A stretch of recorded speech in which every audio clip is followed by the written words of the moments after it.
Hello everyone, this is Storydive, doing a quick response and fan theory video in response to some information that came out recently from Comic-Con about Cobra Kai Season 3. During the Cobra Kai panel at Comic-Con, one of the showrunners, Josh Heald, revealed that in Season 3, Daniel LaRusso will go back to Okinawa. So this has fans of the show theorizing and speculating in regard to why Daniel might go back there. How will it relate to the storyline that we know from Season 2? I thought I would just weigh in on this and give my own theory on what I think might happen. But just a warning, this is a fan theory video. I don't have any inside information that isn't public, so I could be completely wrong. And if I am, you can come back to this video once Season 3 premieres and gloat. When I first heard this detail, I found it very interesting because I've always been fascinated with the Okinawa aspect of the Karate Kid mythology. Who's that? My country. China here, Japan here, Okinawa here.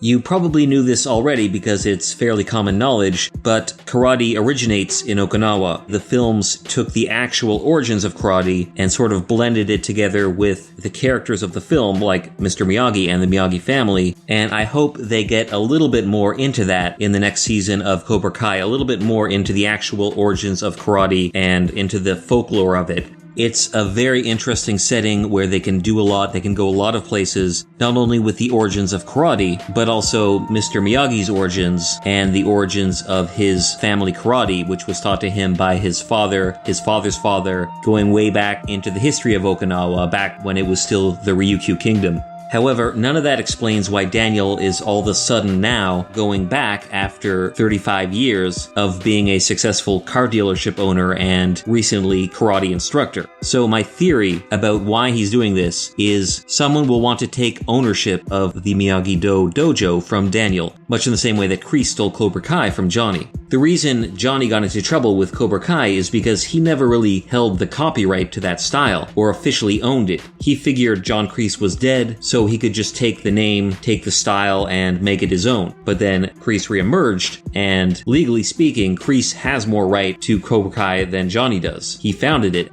I founded Cobra Kai. It belongs to me. Daniel also just created Miyagi-Do without checking with anybody if he had the rights to the Miyagi-Do family style. Mr. Miyagi did not have any children, at least that lived, and Daniel was the closest thing to a son he ever had, so I think Daniel just assumed he has the right to Miyagi-Do. But back in Okinawa, there could be someone that actually has a legitimate claim to Miyagi-Do. So who is that? Tomiko-chan, come to the dance tonight.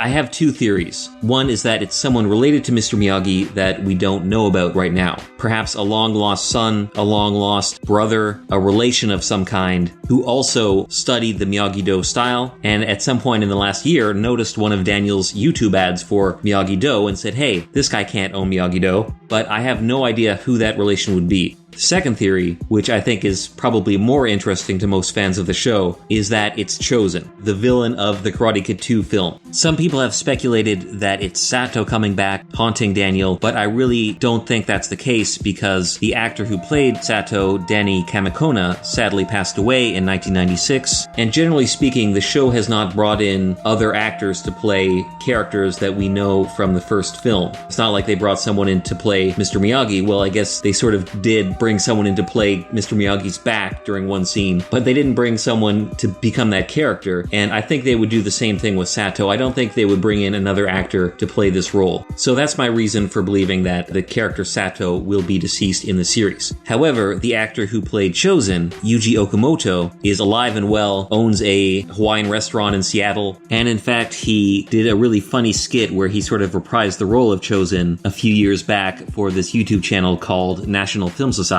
and Tamlin Tomita, who played Kumiko, was in it as well. I think Chozen can very much come back into this storyline, this universe, and how I think it will happen is I think he may be the person who will attempt to fight Daniel for ownership of Miyagi-Do. He was the nephew of Sato, who owned a very successful dojo in Okinawa that was teaching basically Miyagi-Do. I looked for any reference to Sato calling his karate Miyagi-Do in Karate Kid 2, and I couldn't find anything, but he did did learn from Mr. Miyagi's father. So the style he learned was Miyagi-Do. He taught it to Chozen, and even though Chozen and Sato had their differences in Karate Kid 2, in fact, Sato disowned him. Now, to you, I am dead. Chozen is still Sato's nephew and the foremost practitioner of Sato's karate, which is Miyagi-Do karate. So with Sato gone, Chozen can legally argue that he has a right to the karate, to the Miyagi-Do dojo, and I believe that might be what's happening here. Chozen is now done with the death matches, and he's all about those lawsuits. He's going to legally come after Daniel. At least, that's my theory.